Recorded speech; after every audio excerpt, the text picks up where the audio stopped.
To get into some of the aspects of our perceptual system, our ear kind of performs this frequency analysis. And if you can stimulate different parts along this part of your auditory system called the cochlea, you're definitely going to perceive that it's full, it's rich. By having more than just a few frequencies in there, put some more in, it will sound louder.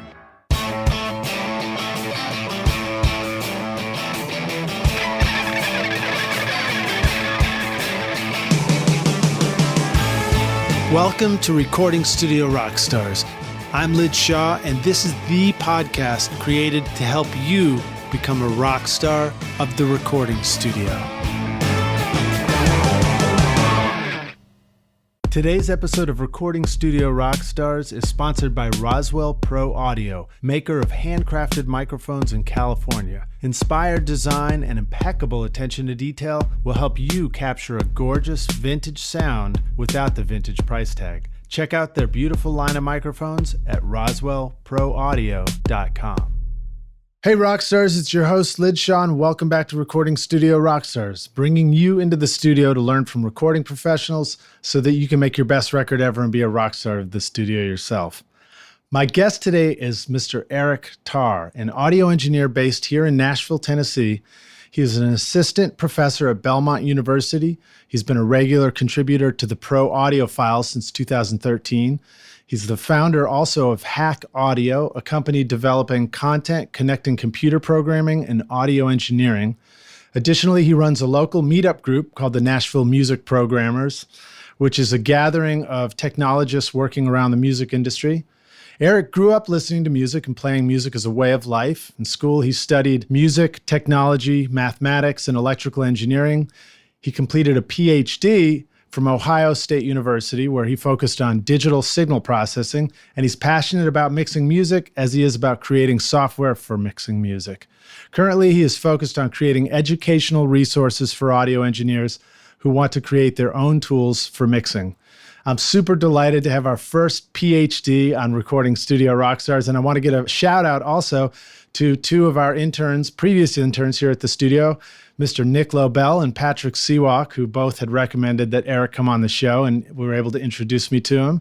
And we've also chosen a theme and a title for this show. So this is going to include lots of great questions, but it's also going to hit the core of 7 things about plugins that will make you sound like you have a PhD too.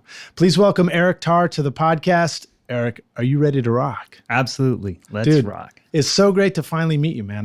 I've heard about you for a long time, and I've seen your videos. And even when you walked in the door, I commented that you look really young. Like you look like a person who's just going to look young for your entire life. So that's kind of a nice trait to have.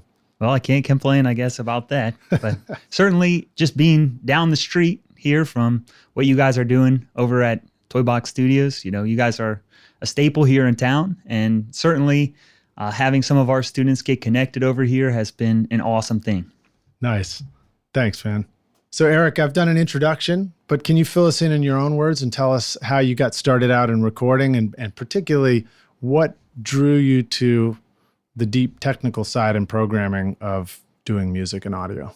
Sure. I certainly got into this whole world coming from a music background. Grew up playing music. That led me a little bit towards the recording side of things, more of the audio sides of things, other than just playing the guitar, playing the piano, that kind of stuff. And the more I got into it, I guess I kind of gravitated towards some of the nerdy aspects of audio, stuff that's on the fringes of our field, stuff like computer programming, the human auditory system, just learning about that. And I guess my big thing now is just trying to make it possible for any musician or audio engineer that wants to learn computer programming to make that possible. From just growing up, I remember times of just being a tinkerer, going to the local music go-round and buying a Boss guitar pedal and ripping it apart and trying to see what was going on and that kind of stuff. And just as I, grew older and started getting into other things, it led me towards software as digital became kind of the predominant thing in our field. And wanted to get into as much as possible there. Were you, it's funny because you mentioned tearing apart a Boss pedal, and it reminded me that same thing. I used to have this old Radio Shack radio that had, different shortwave bands on it and stuff. And for some reason, one day I just took the entire thing apart and I never was able to get it back together. Were you already studying electronics a little bit and interested in it when you started tearing things apart, or did you just tear it apart to just check it out? Yeah, I mean, this goes back to being in middle school, high school, before I even knew what electronics and electrical engineering was all about. It was like I had an uncle that was pretty influential on me, that as a musician, he was someone that he built as a hobby tube radios. So he'd take them apart, rebuild them from scratch.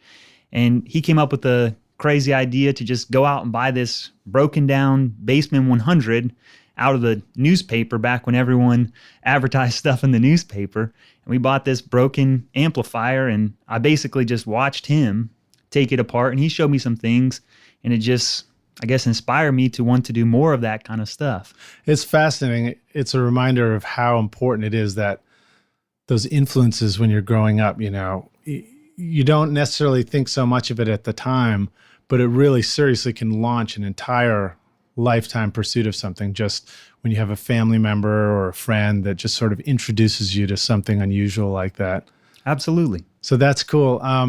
And then did you ever get your Boss pedals put back together again? Or were you like me? Did you just destroy them and then you ended up with a box pile full of stuff, Yeah. I mean, one thing, there were pedals in different states that I would buy, like that Boss overdrive pedal that I had like 3 or 4 of them that I would take apart and try and put back together. So, tube screamers and fuzz pedals, those were the kinds of things that I was trying to get into, and, swapping out different parts and doing that stuff. That's where I kind of just got started into it. And where did you say you were at this time? Did you say Ohio? Yeah, I grew up in Columbus, Ohio. I lived there most of my life before moving down here to Nashville. Do you remember Nancy's Diner? Did you ever go there? Nancy's Diner. I'm not sure. That was a place we used to go with my band. It was you walk into this tiny little narrow diner, and they sit you down at tables with everybody else, and there's only one thing on the menu every day. So you just eat whatever they got. It was great. Well, cool, man. All right, so you started learning how to do this stuff, and when did you start getting into the more, deeper into it with studies and stuff like that? And what was some of the first stuff that really drew you in wanting to dive into it with schooling? Yeah, my plan of what I wanted to study in school, I wanted to learn at a music technology program or an audio engineering program. Believe it or not, now that I've ended up here at Belmont, when I was coming out of high school, it came down to trying to come to Belmont or trying to go to this small school back home in Ohio called Capital University. And I ended up staying close to home. And I guess it worked out for the best in the end. But I was looking at schools where I could learn some hands-on skills with doing recording. I was still a creative kind of person, liked playing music, liked the creative aspect of the studio as much as it was playing music. So I wanted to get some of those skills. And I thought then what I would do afterwards is study electrical engineering, whatever that was. And looking back, it was like I anticipated becoming an electrician. And I would have loved to have more things when I studied at Ohio State electrical engineering that would have been taking apart guitar amps and all this kind of stuff. But my education at that point shifted more towards computer programming and digital signal processing, which was more of the up-and-coming aspect of electrical engineering. This is, a dozen years ago at this point. And then all of a sudden, it clicked. It was like, oh, this is this whole new thing to learn about I'd never even heard of before. Didn't even know that there would be so many crossover kinds of things with audio. And I just remember looking at Reason, the DAW software back before it was a DAW, and seeing like this meter on there that said DSP. That was like how much processing was being done. I was like, what is this DSP stuff all about? And I started taking these classes, and it was like, then that became my real interest, my passion. what I loved more than anything else. Now, were you involved in all this kind of stuff when Reason first came out, or was that a little bit before you got interested in it? I remember I got into Reason when I purchased my first version of Pro Tools, which was Pro Tools 5. Okay, right. And it came with like a free version of Reason. And so that was, at the time, I was kind of just learning this stuff on my own. I went through a school and we learned how to use a hard analog console because that's just what everyone was using at the time. And software was there, but it wasn't as dominant as it is now. And so I was trying to learn as much as I could about software just from playing around with it on my own.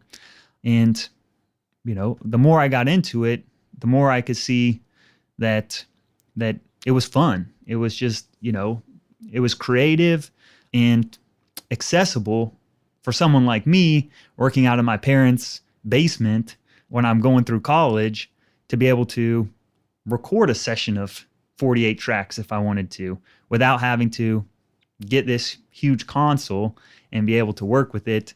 So I think it became the easiest way for me to start doing what I was interested in doing. Yeah. Well, so, it's fascinating to me because there's such a natural progression too. You start out by taking things apart, and even talking about that reminded me of when I was little and my cousin gave us, a giant box full of old slot race cars. We had a race car track.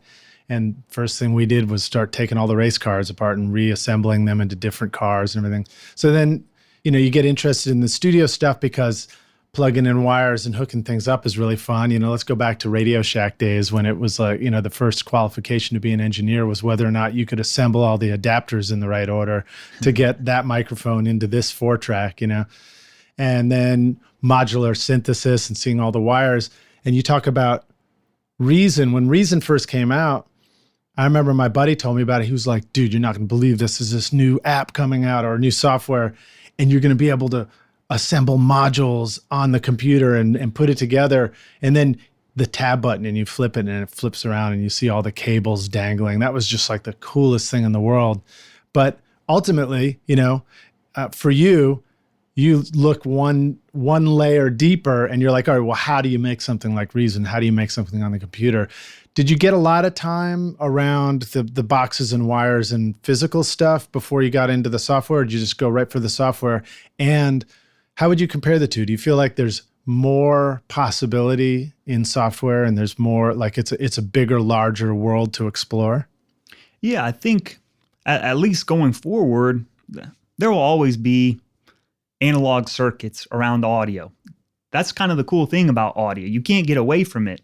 That a lot of other fields and disciplines have gone almost exclusively digital. But that's cool about audio, that there are cool things about analog that you shouldn't just lose and leave to the, bygones of history. That I love that. They're cool problems. They're systems that are interesting to innovate. But I think, digital computer programming, there's just as much, potential moving forward for people to be able to, hey, I've got a laptop and I've got an idea. How do I implement that?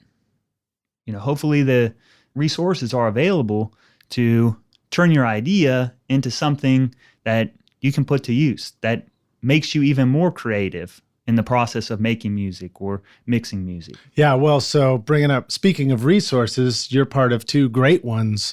Rockstars, if you're looking for more educational material about how to either record or how to get into designing plugins, the Pro Audio Files with Dan Comerchero is a wonderful resource. And Eric, how long have you been working with the Pro Audio Files? I guess I tried to look it up, and some of my earliest posts go back to 2013, which is crazy to think 4 years ago. I think Dan had started the site right around that time. So pretty early on, we just ran across each other online and started, coming up with content ever since. And so it's been good. I think there's lots of great resources out there, and there's a number of great contributors to that site and plenty of other sites out there too that anymore, the information's there.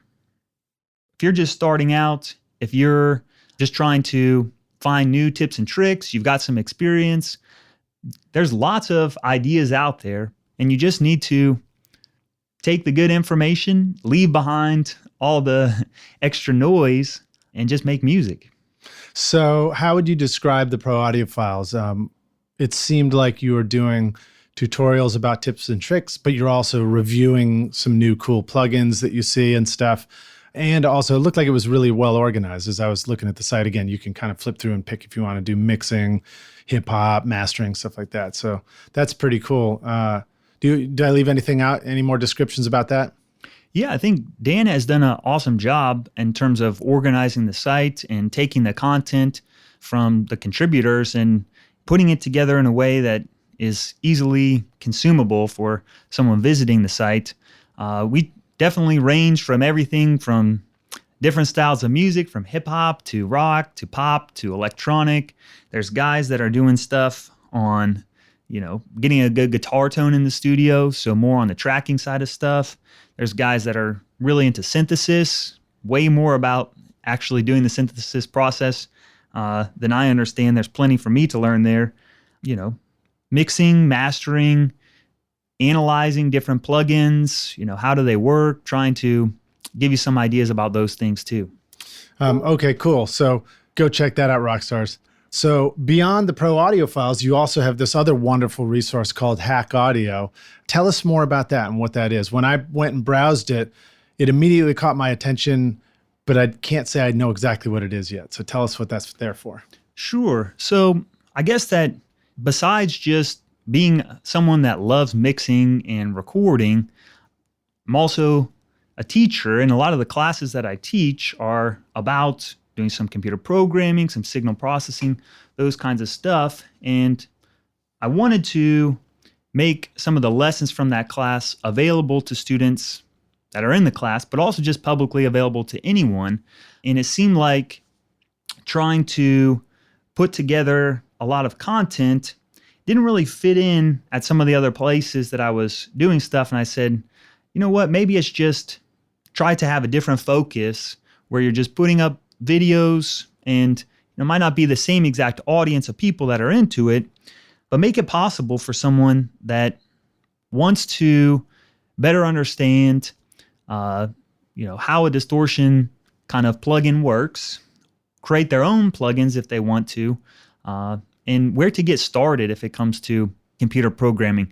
In my own experience, my education was kind of a grab bag from all these different areas. And they were definitely isolated from each other, where I would take some classes on music technology, I would take some classes on computer programming, take some classes on electrical engineering. And if I wanted to set out and start from the beginning and say, I want to create an audio plugin, I would have to kind of put something on hold, go over here, start from scratch, learning some basics of computer programming that had nothing to do with audio. And after I got so far in that, then try to circle back around and say, all right, now let's try and tie everything together.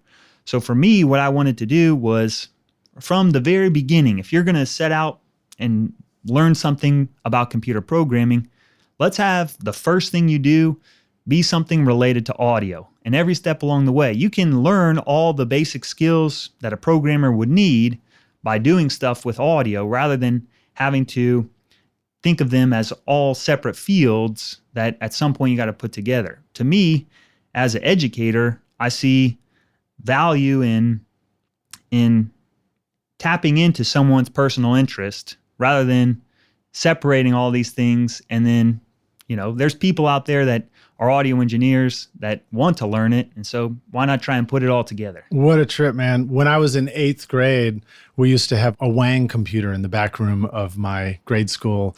And then I went to high school and we had Commodore PETs. And this is back in the day when if you wanted to use the computer, you went to, and I'm air quotes here, the computer room, right?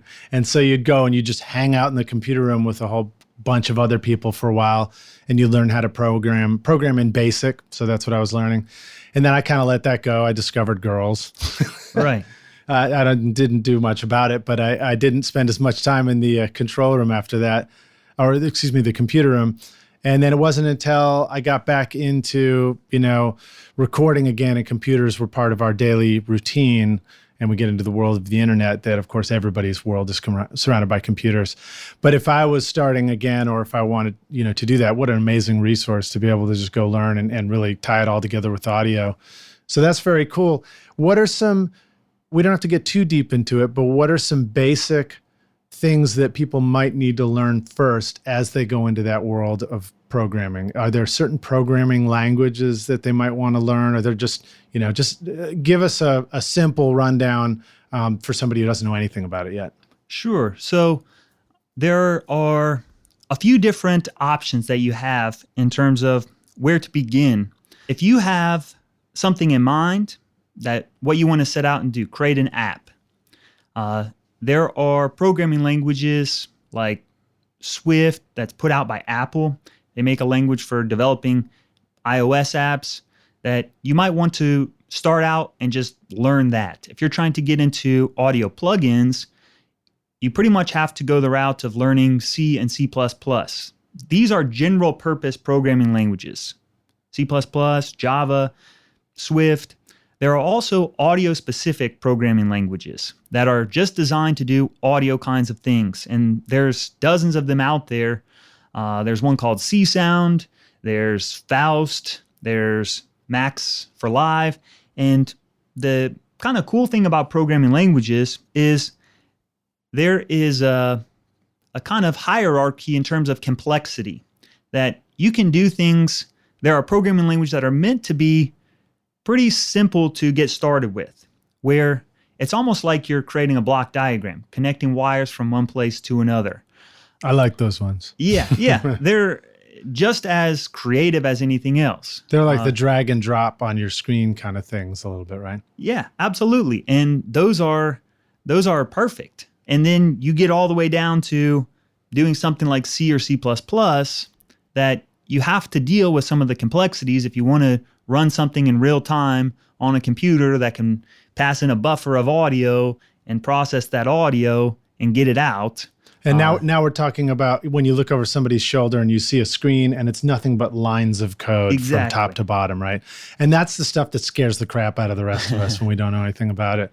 But it's also what basic programming language was like when I started as a kid. So, maybe if I had kept up with it, I'd know what you're talking about.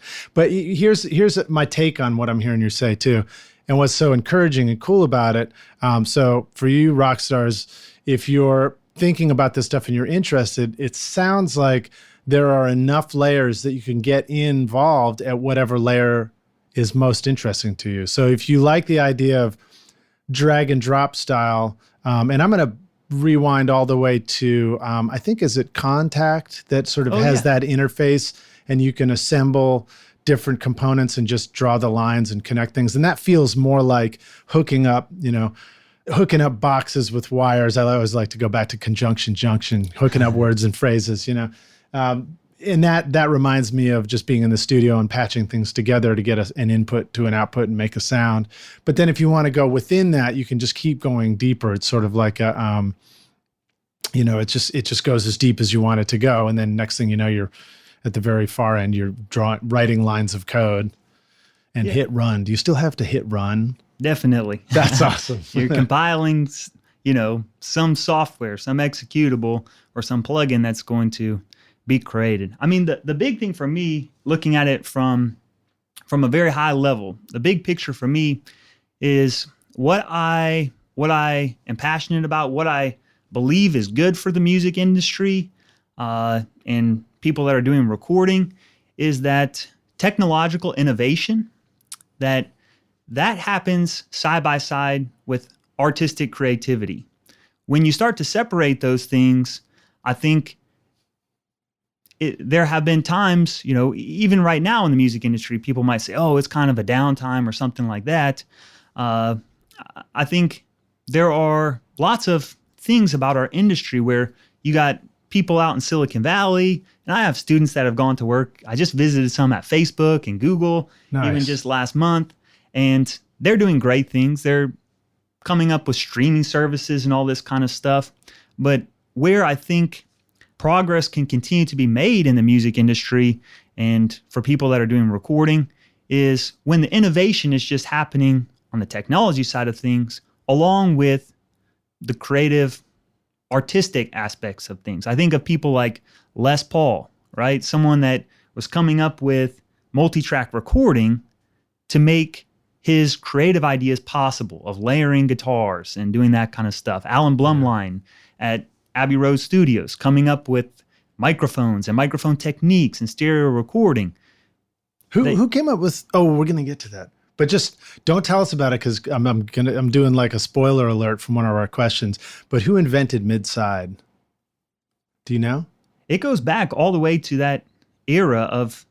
It's been around since 40s and 50s, probably. I think it's probably either Alan Blumlein or somebody working over there and coming up with stereo kinds of stuff. That's so cool. All right, well, we'll leave that one for a moment later. That's one of our 7 questions. It's a spoiler alert. All right, so I like to ask our guests to launch a podcast with an inspirational quote, and you're already inspiring me. Have you got anything else you'd like to share? Sure. I guess I tried to come up with a couple that kind of go together. I'd say they're maybe a little bit cheesy or even probably well known. I love cheesy. So, and I guess I'll say something about it, why I wanted to pick these. First one is a Steve Jobs quote. He said, "The journey is the reward." The journey is the reward. Nice. And then I've heard people do a play on this one where they say, anything worth doing is worth doing wrong over and over again until you get it right. Oh, those are great. That's a great one. I guess to me, why they kind of impacted me or kind of are a theme in my life is I like taking challenges or setting out on some project where I don't even know what's going to happen. I'm going to take something apart. I may never put it back together, but the lessons that you learn along the way are just as valuable, if not more valuable, than arriving at the end. Yeah, as a college professor, you can walk in as a freshman on college and say, I'm just here to get my diploma at the end. But really, what you take away from the experience is the hard work that you put in along the way, the stuff that you never thought you would figure out. What about the partying? Did that count when I was partying in college? That's the journey right That's there. That's part of the journey. All right, good. Making me feel a little bit better about it. No, those are great quotes. I think about this podcast, for example. We're nearing at actually, when this comes out, I will have just crossed 100 episodes, I believe. Hopefully that's accurate. And so, the process of repeating and repeating and repeating has helped me better understand so many things in and around what I'm doing with that. Same thing with recording, making records, playing guitar, learning how to mix, all those things. Maybe even relationships for me. That's a whole different topic. But, the reminder that the process is what it's all about. I went to architecture school before I decided I wanted to do music. And that was one of the messages we got then too. It was that it's the process that counts more than the result or something along those lines. The process is important, and life is a process. I mean, the end is the end or whatever, and it's like if you miss the process and miss the middle, you kind of skipped the good stuff. So that's really encouraging. And then the idea of, if it's worth doing, do it enough times to do it wrong. That reminds me, it may or may not be Lee Iacocca that had a quote that said, I can give you the formula for success, just double your rate of failure. Which I thought was really encouraging. Of course, that's sort of around that business world too, but same thing, design and building stuff. So that's great, man. I love it. Well, let's keep going from there. If you've done that and you've had some failures, I like to ask if you can share kind of a failure story with us. Sure. This is kind of a crazy story. As much as anything else, it was something that was a negative that turned to positive that was, I think, an important step in just getting into this whole audio stuff.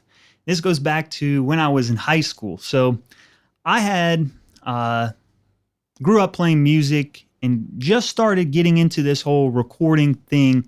In middle school, I went with a band and we recorded at this guy's basement in Columbus, Ohio. And this was back before Pro Tools was really even a thing. And he had this software called PowerTracks Pro. and I was like, I need to get PowerTracks Pro. I think it's the company that now makes like Band in a Box or something. Oh, right, They're like right, still yeah. around, but like they definitely don't have a DAW that people are trying to use. But I was like, if I need to, I had just a junky old IBM computer. I was like, I'll get this PowerTracks Pro and I need to just learn it in and out and see what this is all about. So at that time at my school, I was playing in bands, playing with different people. I had an older brother. I was a freshman. My older brother was a senior, and he had a bunch of friends that were in bands, and they needed a drummer. And I was like, yes, I'm going to play drums with all these guys that are older. This is going to be great. And we auditioned for our school talent show, and we got into our talent show, and we were all getting excited about this. And I thought I was just amazing, this really cool person. So we're playing at the talent show, and I just threw my drumsticks into the crowd and just trying to live it up. And turned out that our school administration was not happy about this. They were like, shouldn't be throwing your drumsticks. You're going to get detention. You're in detention. You got to go hang out with the janitor after school for a couple days, clean off all the blackboards and do all this stuff. Well, happening right alongside of this, there was another group at our school's talent show of a bunch of seniors, and they did the gallon challenge in front of the whole school at the talent show where they played music, and they had somebody drink a gallon of water and just vomit all over the stage in front of the whole school. I've never heard of that. I didn't know that was a thing. It was back like 20 years ago. So these students, they got in a lot more trouble than I did. They had their diplomas where they didn't get to go to graduation and all this stuff. They got suspended. So I just was throwing my drumsticks in the crowd and got a little detention. But then these students that got suspended, they made videotapes of me throwing my drumsticks, and they went in with their parents to the school, and they were like, this kid threw his drumsticks. He needs to be suspended too. So the administration, after I served detention, they were like, Eric, you're going to get suspended, and you're going to have to sit in this classroom for 2 days and not do anything. You get zeros on all your work. You just got to go sit there, and you're getting suspended too. And this was right at the time when I just got my PowerTracks software. I think they have a word for those kind of people. I think they call them haters. Yeah. Yes. So there were some haters going on. But what happened was I was stuck in this room for 2 days, and I literally read my PowerTracks manual front to back, every single word, and tried to just soak up as much information as I could. I was learning about what's an equalizer and all this stuff I didn't really know about. And at that time I was just gleaning some of the information, but it was like, I remember I just was like, you know what? I'm going to try and make the best out of this and read this whole manual front to back and just be consumed and totally focused on trying to learn how to record my guitar plugged into my computer.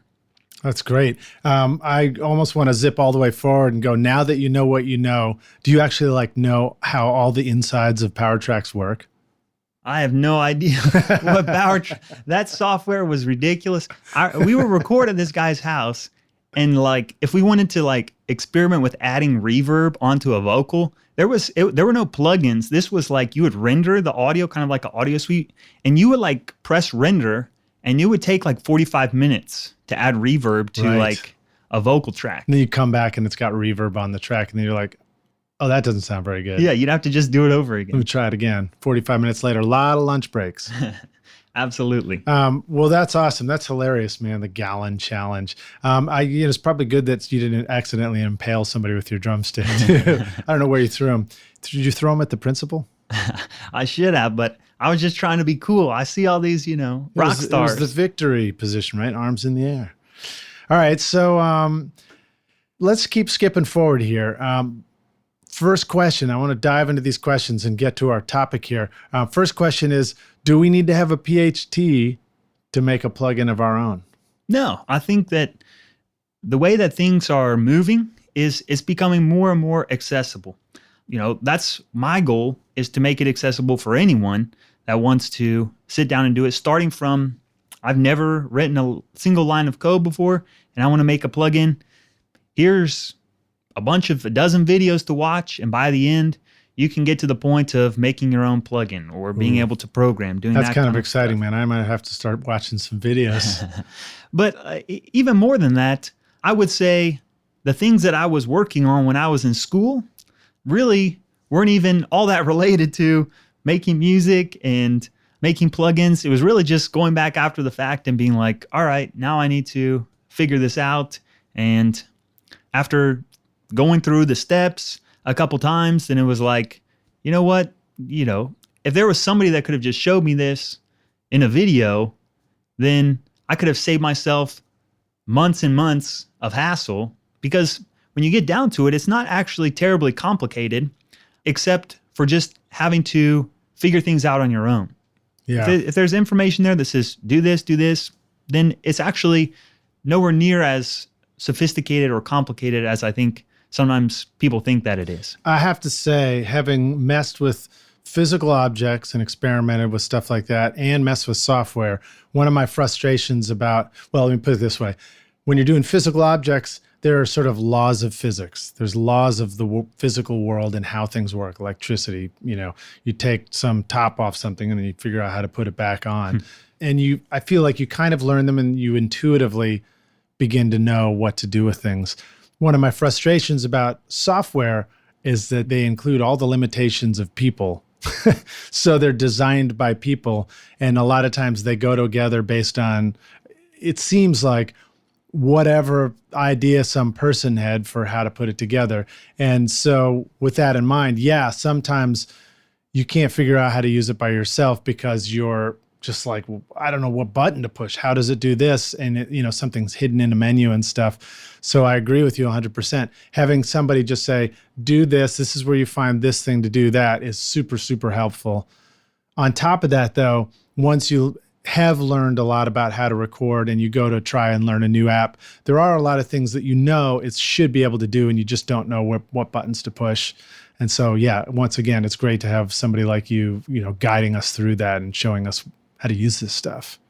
I guess so. I mean, I would say one of the things that has bugged me for a while, or like kind of a pet peeve as an audio engineer, thinking back to when I was getting started, when I was taking apart guitar pedals and tinkering with it, when you're dealing with physical circuits, you can find a schematic for something. You can take a guitar amp apart and you can kind of see what it is.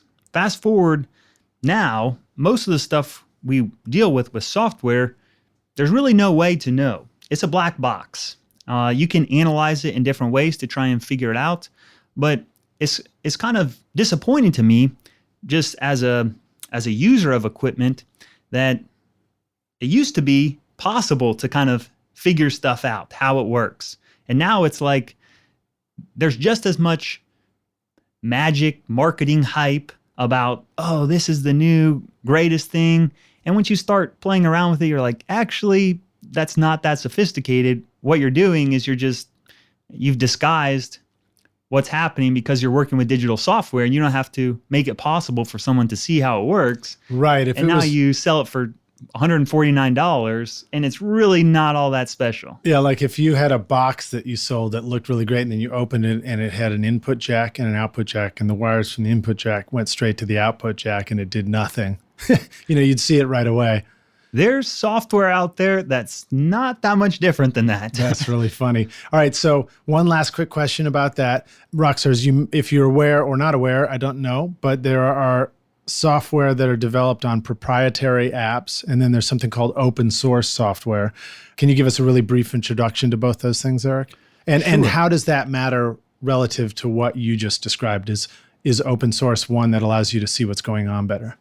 Yeah, so certainly commercial products are going to be geared towards protecting the intellectual property of, I came up with this algorithm, and as much as I can control someone finding out about how it works and redoing it and selling it for cheaper, people are going to do that with commercial products.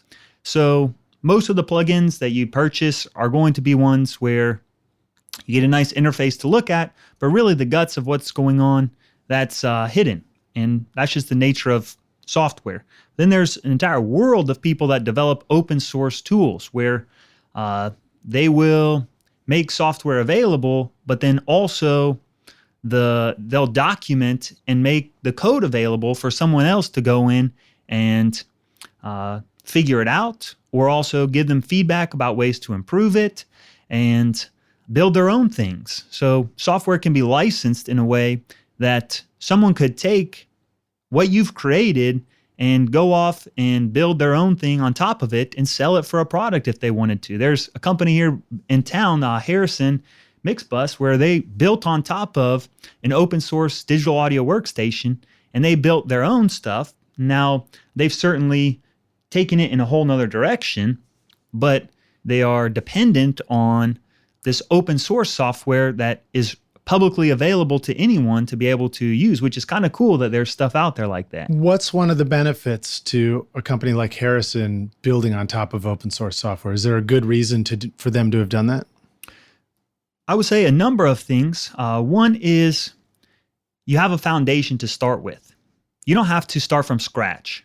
And there's plenty of things out there for creating your own digital audio workstation, creating your own plugin, creating your own app, where people have figured out basically like a shell of a software that you just need to build off of, or kind of a platform that then you add your own things to it. Colorful knobs, your own kind of EQ sound, that kind of stuff into it. And so it's a way that you don't have to worry about everything that goes into making a DAW with mouse clicks and drags and all that kind of stuff, but you can put your own spin on it. That it allows you don't have to start from scratch. There's lots of things out there that make it possible for you to take what someone else has done and just add a little bit on top of it. And that's what's cool about open source things. All right. So I just need this last little bit of encouragement, and then we're going to jump into the specifics. Many times I've been in the studio doing stuff here, and I'm like, oh, I've got a great idea for a plugin.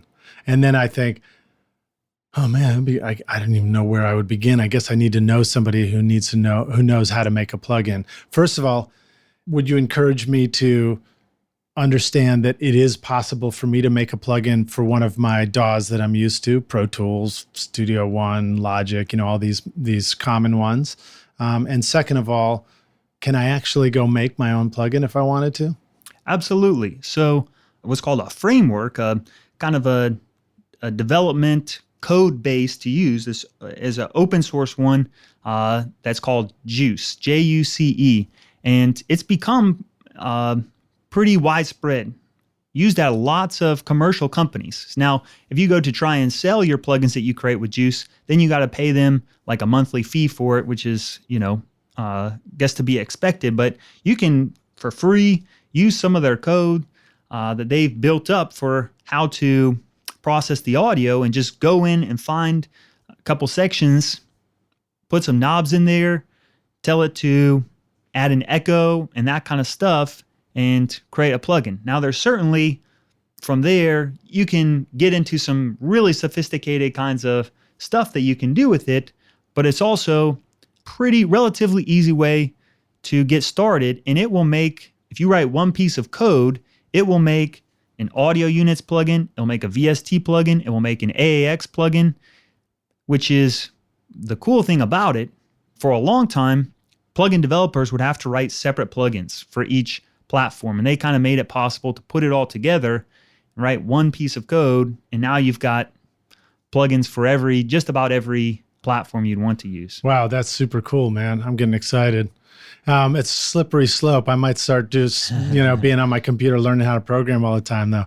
Very cool. All right, well, now let's jump into our big topic, 7 things about plugins that will make you sound like you have a PhD. I think these are some topics that are worth exploring, and they come from your Hack Audio site as far as different titles and stuff. And we'll jump right in. And so these might be things that Rockstars would be helpful things to understand about what goes into a plugin and what kind of processing is happening. So begin with the first one, which is linear and nonlinear processing. Can you riff on that and explain those two things? Sure. The two basic categories come down to whether there's going to be some distortion that occurs. That'll be your nonlinear kinds of processing. And then linear is where you basically put a signal in and you change the amplitude. So we can kind of break this up into two different categories and lift off some examples, like even just a simple gain, changing the amplitude of a signal is a linear process. But then also stuff like Digital equalizers are going to be linear processors. Delays, reverbs, even most of the time, guitar cabinets are modeled as linear kinds of systems that you put a signal in and you get a signal out without there being any real distortion that occurs. Another way to also think about it is the system is going to handle signals that are low in amplitude the same as signals that are high in amplitude. So whether it's low or high, the system treats all of them the same. Then you get into distortion kinds of effects, nonlinear effects, and that's when you have like guitar amplifiers. You have distortion pedals, fuzz, metal zone, overdrive. These are just different types of distortion that are used. Also things like compressors, because you're treating the signal below the threshold differently than the signal above the threshold. So you have two different operating regions. So that's in most of the time when we look at like a curve inside of our digital audio workstation on a compressor plugin, you see a straight line and then you see this discontinuity and you see another straight line. So it's not this straight line the entire way. If it was a one-to-one, that would be linear. As soon as you start to break it, now that's a way to visualize some nonlinear. Yeah, all right. So I'm going to jump into to help clarify that a little bit. Linear comes from the word line, and we're talking about way back in school, first time we see a graph, and you've got the y-axis on the left, the up and down, and then you got the x-axis below it, the left and right. And essentially, Rockstar's if you put in 1 unit of input, that's on the y-axis, it's going up, and then you go 1 over to the right, and on the x-axis would be your unit of output, and then you go up and they meet in the middle, and you draw a line from the 0 all the way up to where they meet, and you have a straight line that goes out on your graph, right? And so linear just means that input is equal to the output or something like that, right? It's like a straight line. Non-linear means it's not a straight line. Absolutely. Right? Absolutely. And I mean, another practical thing, a way to think about it is like, if you were to put in like a sine wave, to some kind of system, do you just get that same frequency out, or do you get harmonics? So a distortion kind of effect is going to introduce some harmonics based off that tone. So when we hear a guitar amplifier, we're hearing harmonic distortion that occurs. Yeah. That's an extreme version of it, but when you get into tape saturation, people like tape because it's nonlinear, because it distorts. There are pleasing harmonics that get created out of it, which become an essential part of the sound of a input transformer, or the sound of tape, or the sound of, you need those harmonics. Yeah. And part of distortion. Well, maybe we should just jump forward to number 2. So the second thing is explaining even and odd types of distortion. I think now we're getting into the topic of harmonics, right? Yeah, absolutely. So the interesting thing about most types of distortion that we deal with is that if you were to put in some signal, some tone, some sine wave into it, the harmonics that get created are going to be related to that original signal, the input signal. Anybody notice that the word harmonics sounds an awful lot like harmony? Exactly. So you have these harmonics that occur at different frequencies, and if the harmonics are even multiples of the fundamental, we call those even harmonics. If they're odd multiples, then those are odd harmonics. So different kinds of distortion effects will create a bunch of odd harmonics, and that gives it its sound. Other types will create even harmonics, or some will create both. A harmonic is a multiple of that original frequency. Is that right? Exactly. So if you put in a 100 hertz sine wave and you run it through a distortion pedal. Let's even bring it back to this. Let's just pretend it's a 100 hertz note on an instrument. Absolutely. So some 100 hertz note that goes in, you're going to have harmonics that maybe occur that are created as part of the distortion process, maybe at 200 hertz or 300 hertz or 400, these multiples of that note. And so, if we were sitting at a piano, for example, and we play a note, that's the same thing as saying you have the next octave up is a times 2 of that note, right? Yeah. Am I saying it right? And so it's like you're playing a note and you're adding other notes going up the piano that are included in that original note. But it's interesting, you say when you add distortion, you bring in these harmonics, because a pure tone is a pure tone without the harmonics, right? And so that also implies that playing a note on the piano, the fact that those harmonics are living within that note means that the actual act of playing the note on the piano is already distorted.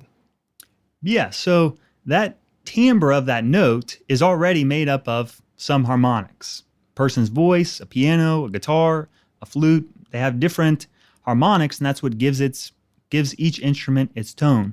And when you start to distort it, what can get complicated to figure out is if that signal already has a bunch of harmonics, each of those harmonics get distorted.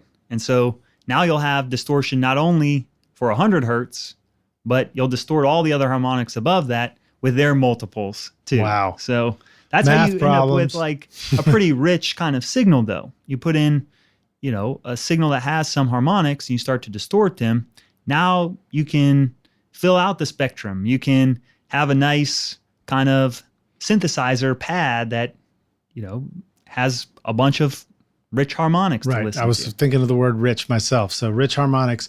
Now, those are all ones that sort of fit nicely, again, the word harmony, with the original root note of whatever your sound is. Does that mean we're not allowed to use ones that don't fit nicely? Well, typically, the kinds of distortion effects that we use will create these harmonics that fit a pattern. If you end up with harmonics that are outside of that, then I guess it occurs. But is that anharmonic? Is that what you guys call it? Yeah. So like a ringtone modulator, isn't that a good example of that? Yes. That's going to be a process of doing some modulation to create it with higher frequencies. But those things, then it just opens up a whole new way to do synthesis of creating new kinds of sounds to work with. So you can use all these tools and tricks, hopefully in a musical way, to make things sound better. Okay, so now let's keep remembering to spin it back on plugin, and we're creating our first plugins and understanding this stuff. So are there any considerations about understanding linear and nonlinear, understanding even and odd harmonics in terms of designing that within a plugin world that might be different from doing the same thing in an analog world? Sure. So there are plugins that probably most rock stars are listening to or using that. Thank you for referring to our rock stars. Oh, absolutely. So there are plugins that they'll use, like a stock equalizer is a linear, whatever DAW you're using, the stock equalizer is a linear one. You can put the signal into it, and whether it's low in amplitude or high in amplitude, the same thing will occur.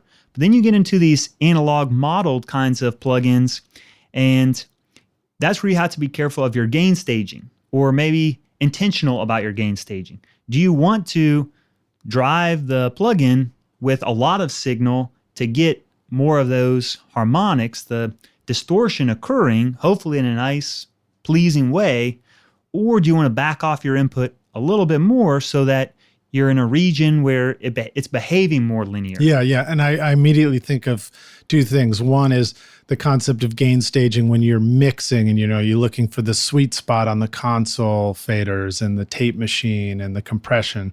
And then another place is in an individual context.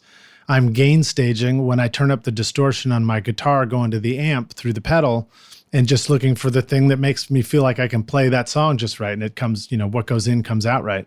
Yeah, absolutely. All right, so let's go to number 3. This is a pretty cool one. It definitely makes me think of the digital world. What is bit reduction?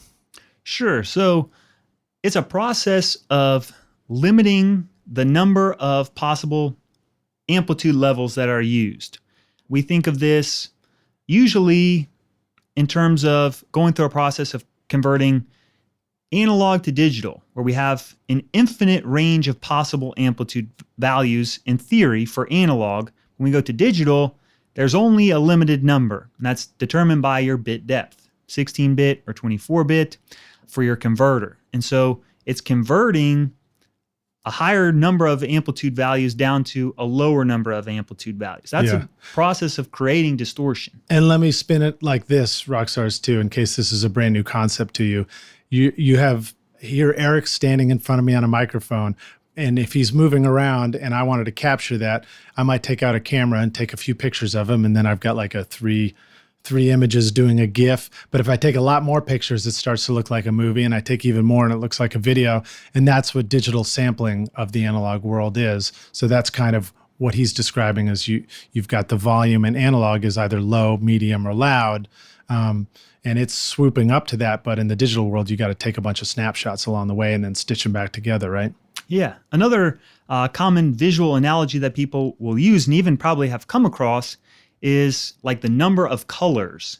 You can take a black and white picture and now you have black and white, two possible colors. Or you could go to grayscale and introduce some more colors. Or you could have, take a picture of something and just use your primary colors. And now you're getting into more possible colors that can be used, all the way up to now we have, millions and millions of colors that make it possible to take a picture of just about anything and have it turn out pretty close to what it's like in the analog world. Actually, millions and millions of colors makes it impossible for me to ever possibly choose a new paint color for my living room at Home Depot, but that's a whole nother story. Okay, cool. So great. You just described a way to take better and better pictures of the analog world digitally. What the heck is bit reduction? Sure. So we can use it as an effect also. In Pro Tools, there's a stock plugin, the Air Lo-Fi, where you can change the bit depth. Now, you're not actually changing the number of bits that are used for the audio signal, but what you're going to do is change the number of possible amplitude levels. That's why I was trying to be careful about describing it that way before, where you could go down to with a knob and say, we like this signal to have 2 bits or 3 bits or 4 bits. Instead of having 65,000 amplitude levels, let's just use 5 or 6 amplitude levels. And it's a way of distorting the signal. In this case, it's an audible, dramatic way about going about doing it. Right. So once again, 3 bits is like low level, medium level, loud level, and that's it, right? Yeah. Okay. So it's another way of doing distortion, and what it ends up doing is creating some harmonics. So you put in some signal, the distortion that occurs, we're going to end up with some even harmonics in this case. And that's what you have to be careful of, or maybe use to your advantage as a special effect. But then what we need to think about is in terms of if we do some recording where we record at 16-bit, that process involves distorting our signal. We get some harmonics out of it. And there's this whole process called dithering that's done as part of mastering to try and fix this problem of distortion. Sometimes I feel like a dithering idiot. So there's a kind of an interesting thing that happens with our auditory system, that our ears are good at picking up on things that are harmonically related to each other. So that's how if you go out to a restaurant, you're listening to your friend talk and it's really noisy, you have the ability to actually sift out their voice from the background sound. And you do that by pulling apart the harmonics. You find their voice that has these harmonic frequencies, and you just focus on those frequencies and not the other ones. We have to be careful about that when we distort our signal and create a bunch of harmonics, because our ear could now pick up on the fact that we did this bit reduction process. We distorted our signal that has these harmonics now. So when we add in dither noise, the idea is to mask and hide the harmonics. Put some really low level of noise on there so that the harmonics are difficult for the ear to sift out. That you can't pull those harmonics out because there's no relationship between that junk that gets created down there by adding in noise. You mean like when I sleep with the fan on and I can't hear my alarm go off in the morning? Exactly. All right, cool. Dude, I'm feeling 3 steps closer to having a PhD already. So this is awesome. Let's jump to number 4 here. What is soft, hard, and infinite clipping? and why would we want it? Sure. So I guess a way to think about these different types are just more subtle or extreme ways of distorting a signal. So soft clipping, it's analogous to or similar to what we come across with like tube distortion. So it's not as extreme or dramatic kind of distortion. You might find it in things like a transformer in a console. Soft, subtle kinds of distortion. You get into hard clipping, this is where it's like a digital kind of clipping, where things just get chopped off, that there's a maximum and a minimum level that your signal can be, and you try and print a signal out through a D to A converter that's above that full scale limit, it just gets chopped off. Now, we could use that intentionally, and there are mastering engineers that do that to try and squeeze some more volume out of the mix in hopefully a good way, but it's more of an extreme just chop the signal off, where soft clipping is more gradual, and so the harmonics are not as loud and not as many that you would get from hard clipping. And then infinite clipping is just slamming the signal to the maximum level. It's like taking a sine wave and turning it into a square wave, or any signal essentially into a square wave by just having the maximum levels created from it. Right. So to kind of visualize that, a sine wave is a signal going up and then hitting the peak and then coming back down and hitting the bottom and going up. And it's a nice, perfect, curvy curve, right? It's nice and smooth and elegant and looks like a sculpture or something. And then you get into soft clipping, and that signal is now going up, and it's not really curving. It doesn't look like the St. Louis Arch anymore. It looks like just it kind of rounded got off the flattened top. off at the top a little bit more, but it's a rounded flattening, right? And that's what the tube distortion is like. And it's that input signal trying to go up like a nice sine wave curve, but because of the distortion of the tube circuitry or tube modeling circuitry, it can't keep going up, and it gets flattened off. And so it gives it that look. And then when you get into the hard clipping, it's like going up and it's just like doink, and it just can't go past that limit. So it just goes flat across. And then when it comes back down below that threshold, turns back into a nice curve.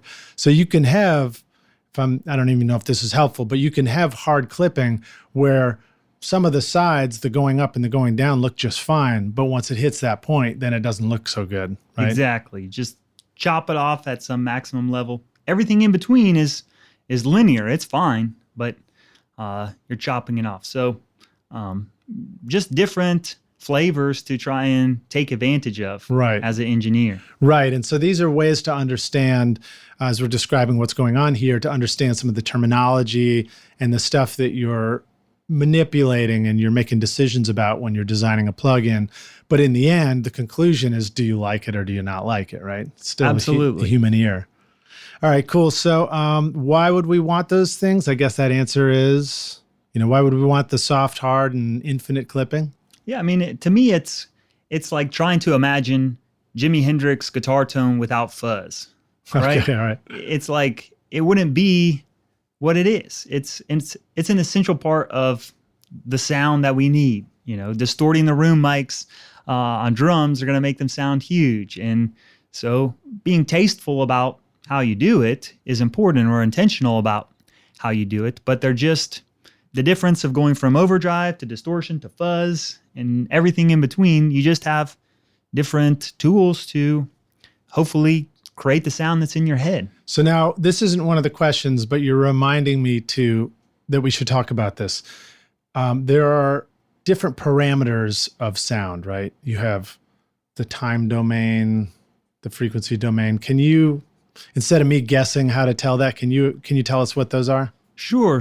So as engineers, it's helpful for us sometimes to be visualizing our information. It's just, how do we display the information? How do we represent the information in the signals that we work with? So when you record some signal into your digital audio workstation and you see the timeline, the edit window, you're looking at how the amplitude changes over time. So you're seeing something that looks like a wave. So sometimes that's really helpful to look at, to see timing changes. When does the vocalist start? When does the vocalist stop? But there are other things about this waveform in our timeline that aren't very descriptive to us. We can't see the harmonics in our signal separated from each other to see what frequency content is in there. So sometimes we'll pull up like a spectrum analyzer. I use one. There's a free one from Blue Cat Audio you can get. There's one built into Ozone, or a lot of Equalizer plugins now have it, where you see these spikes coming up. The spikes are showing you where is their amplitude over frequency. Now, you kind of lose the time information with it, but now you can see amplitude and frequency. So a different way to look at the exact same signal, same content, just spread out across different axes. Okay, but even more basic than that, I mean, like just the physics of sound. We've got time of sound. We've got amplitude. Yeah, probably. Frequency. Is it just the three, or am I forgetting anything? What I would say to focus on, or ways to describe them, is you've got the amplitude and you've got frequency, and then probably the other term for time that I'd throw in there is phase. Kind of the same sort of thing. Right. That's describing some shift that could occur across our waveform. Right. And so, Rockstars, you can't see it, but Eric is doing a dance right now. He's taking his hands and he's going to the left and to the right. And it reminds me, once again, because it's so easy to get away from this when we're talking about all this stuff, audio is ultimately nothing more than air molecules in the room moving from back and forth.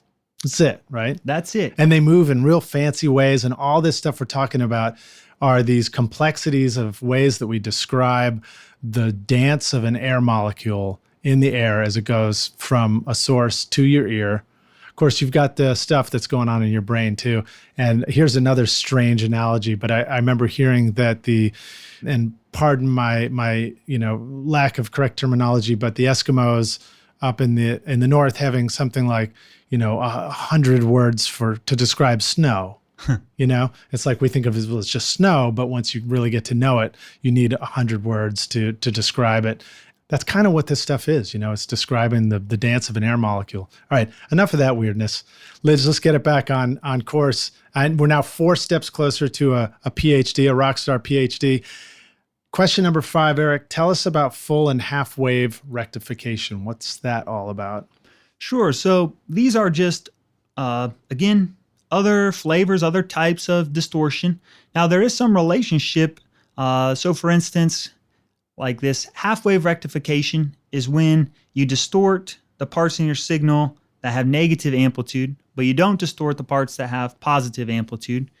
And you end up setting the parts that are negative to just have an amplitude of 0. So you just chop those off, and they just have an amplitude of 0. And that's a lot like what a diode does. This type of distortion is very common, found in lots of guitar pedals. That's a primary component that's responsible for creating distortion, even found in guitar amplifiers, that they'll use these combinations of diodes in interesting ways. And basically just chopping off the negative part, and it creates a type of distortion by doing that. Full wave rectification is where you basically just reflect the negative parts. Instead of chopping them off, you just reflect them up and they become positive. So everything is just positive there. There are nice plugins available in most DAWs that have some kind of rectification on there. And by doing it, you just create different kinds of, different types of distortion. The kind of interesting thing about those, getting back to a question we were discussing earlier, is this difference of even and odd harmonics. So with hard clipping, soft clipping, these are going to create odd harmonics. Those are odd functions that create the distortion.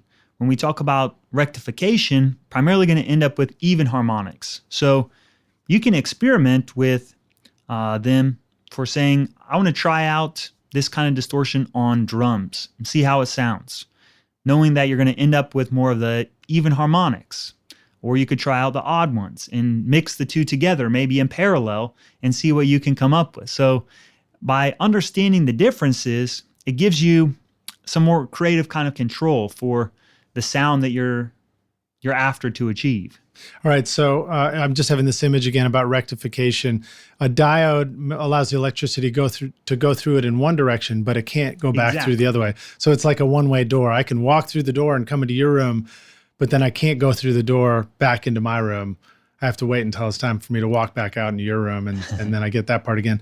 And that's half-wave rectification. It's like the top half of the sine wave, and then it just sits there and then goes up again in a moment later? It's pretty similar. It's not the exact, it's the concept of it. Right. Well, I mean, I'm only trying to get a rock star PhD here. I'm not trying to get a legit one. But now what about, I still don't know if I understand the difference between full and half-wave rectification. Sure. So with the half-wave rectification, what we do, the negative parts, we just chop them off and we have zero amplitude. And that's like the diode. That's like me walking through the door and I can't come back. Exactly. Now, when you have the full wave rectification, what happens is, think about this sine wave again that goes up and it goes down. What we're going to do is take those parts that are negative and reflect them up. So now we have two kind of lobes that both go up, instead of having one that goes up and one that goes down. That's right. So we don't get rid of it. We still use it. We just reflect it up. So now everything is positive. It's all coming back to me now, my electronics from school.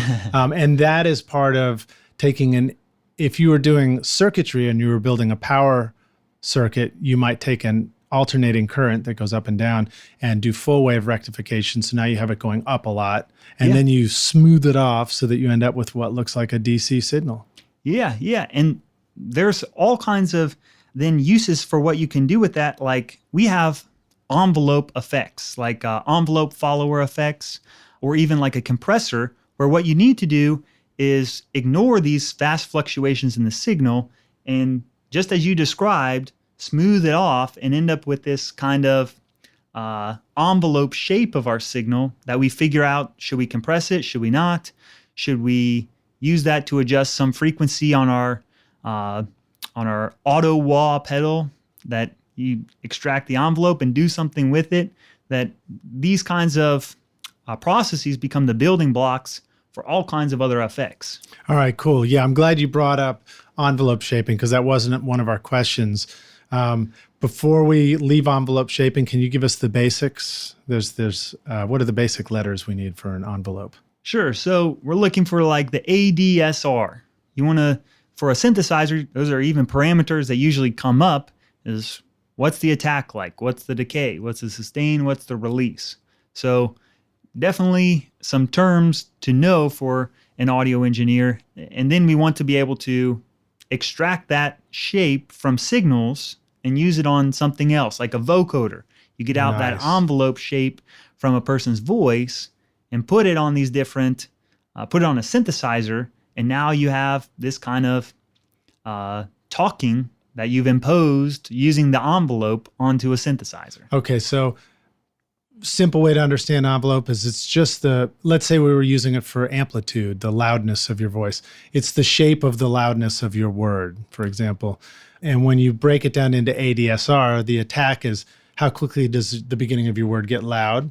The decay is how quickly does it come down from loud back down to sort of like a middle level, you know? And then the sustain is if you're holding that word out a little bit, or that note, that would be the sustain. And then when you let go and it kind of trails off at the end, that's the decay, or the release. Thanks. Yeah. There you go, rock stars. Well, I'm feeling smarter by the moment, man. All right. So now here we are at number 6. Can you explain mid-side and stereo widening? Sure. So mid-side is something that many of you have probably seen in different kinds of plugins as a different way to take a stereo signal and work with it. So conventionally, when you're dealing with a stereo signal, you'll have one signal for the left speaker and one signal for the right speaker. And you could process those two things together. You could just process the one on the left, and you can process the one on the right. However, a lot of times in audio, we don't work with signals that are panned all the way to the left or all the way to the right.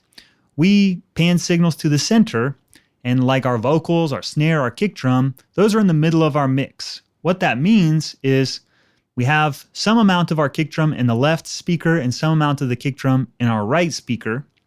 And they're played back together, but we perceive it to be in the center.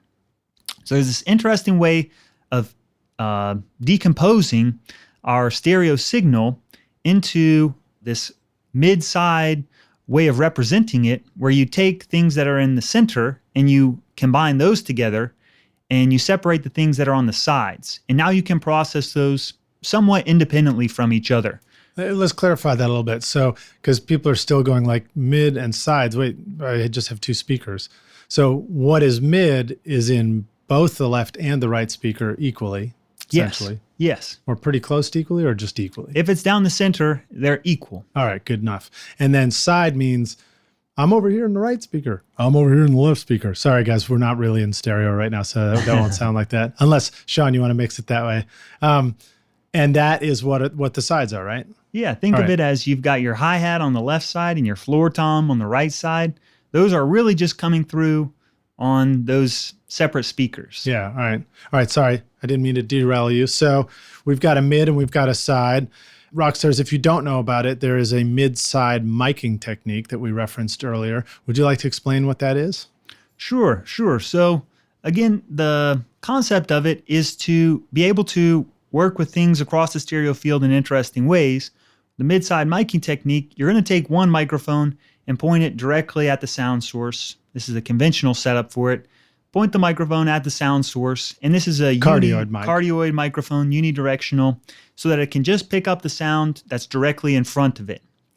And then what you'll do is set up another microphone right beneath it or right beside it that is a figure 8 microphone, a bidirectional, and what you'll do is actually turn it sideways. So it's not facing towards the sound source. It's actually facing towards the walls in your room. Right. And now the unidirectional microphone is sort of positioned exactly in the null point of the figure 8, right? It's right where the middle of the 8 is. Yeah. So ideally, the sound that's coming directly from the instrument is getting rejected by the bidirectional microphone.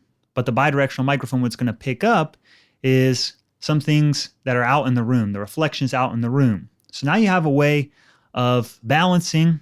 Kind of the first way to think about it is balancing the direct sound compared to the room sound by turning up the unidirectional, the cardioid microphone, or the figure 8 microphone. You balance those together. Okay, but it's a little more complex than that, right? So do you feel like we can explain the routing for an MS to decode it on your console or within your DAW? Yeah, to encode it, really, isn't it? Yeah. So what you'll do is take the bidirectional microphone and you'll duplicate it. You want to have it on 2 tracks. And then you flip the polarity of one of the tracks. So you press that button and it flips it. What's going to happen is that these 2 tracks will cancel each other out for things that are either on the right side or things that are on the left side. So what you're left over with, you'll want to pan one of those tracks to the left and one of those tracks to the right. And now what you're able to do is just deal with things that are on the left side of the room and things that are on the right side of the room, because the bidirectional microphone will cancel out the stuff from the opposite side. Okay.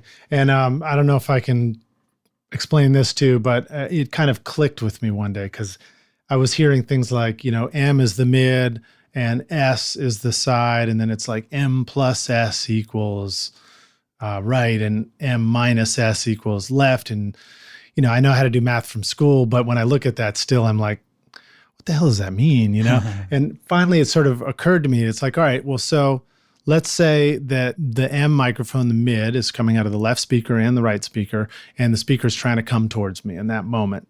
And let's say the side microphone, the figure 8, is in a positive. Now, Rockstars, remember, if you have a figure 8 microphone, you can talk into the front of it, you can talk into the back of it, you can't hear anything on the sides, but still, if there's still a front and a back. So if you talk into the front of it, the speaker, it's causing the speaker to move towards me. And if you talk into the back of it, it's thinking of that as a negative signal and causing the speaker to move away from me. So we pan that over to one of the speakers. Now we've got the mid microphone trying to move forward towards me. And if I'm on let's just say the right side of the figure 8 microphone, and I'm talking, it's also trying to move towards me. So that signal is accumulating and adding up. And if I go on to the other side, the left side of this configuration, and I'm talking, well, then the mid microphone again is trying to move towards me on the left speaker, if I'm keeping this organized, and the figure 8 microphone is actually trying to move away from me on the left speaker. So it cancels out, and we end up hearing the sound of me on the right side coming out of the right speaker, but nothing would be coming out of the left speaker. And so when we add the mid and the side microphone, when we've polarity inversed the side microphone on the left speaker, now it's doing the other thing where it's like, see if I'm getting this right. So now I'm on the left side of the figure 8 microphone, and both the mid and the side are trying to move the speaker toward me, and I end up hearing it only coming out of the left speaker, but not the right. That's a tough one to explain on a podcast, especially coming from me. Do I get it? What grade do I get? Am I going to get my Ph.D. on that one? Sure. All right, good. Anything else you want to add to that? You also talked about stereo widening. Yeah, so this is, I guess, something to bring up and mention is that with this way of taking a stereo signal that's left and right and decomposing it into mid and the sides, what it allows you to do is then turn up the mids or turn up the sides.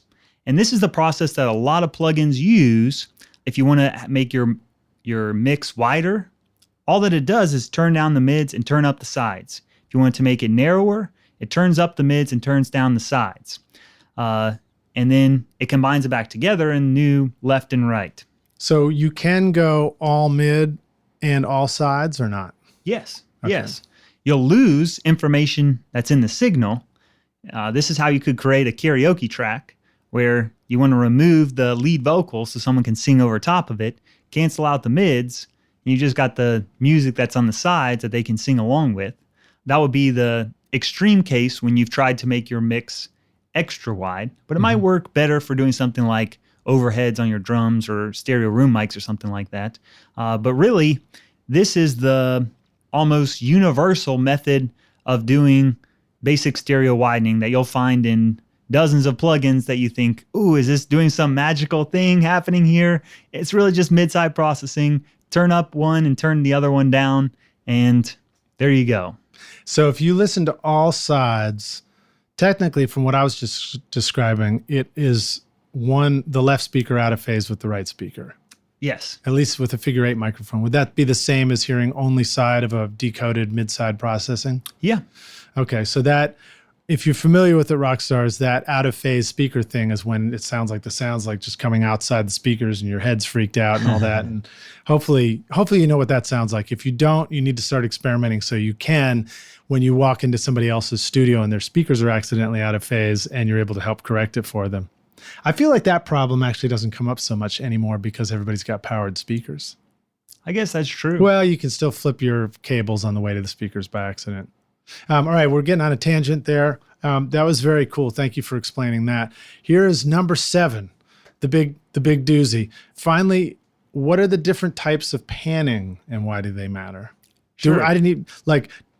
Do all of us out there even know that there are different types of panning? I thought you just pan it to the left or pan it to the right. It does end up becoming a pretty nerdy thing for audio engineers to obsess over, but there are guys that are really particular about it, engineers. And what it comes down to is just a volume control. Your panner is really just a volume control for turning the signal up on the left side or the right side, whether that's on your analog console or in your digital audio workstation.